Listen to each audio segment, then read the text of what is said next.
Magre-retire siya sa pagiging assassin, ending his era to settle for good. Taro Sakamoto is the perfect hitman dahil sa bagsik niya pagdating sa mga misyon.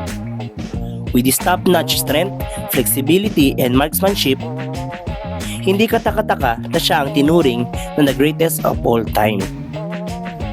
Pero what makes him different sa ibang hitman? Any random object sa paligid ay lethal weapon sa paningin ni Taro.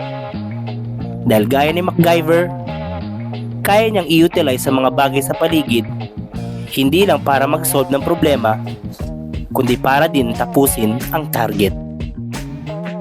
But during his retirement, tumaba si Taro.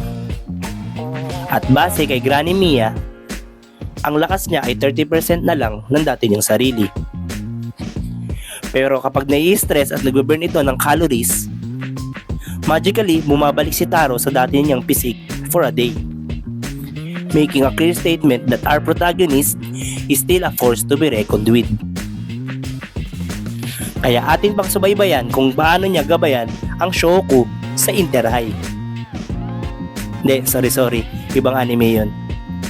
Kung paano poprotektahan ni Taro ang pamilya at ang Sakamoto Store.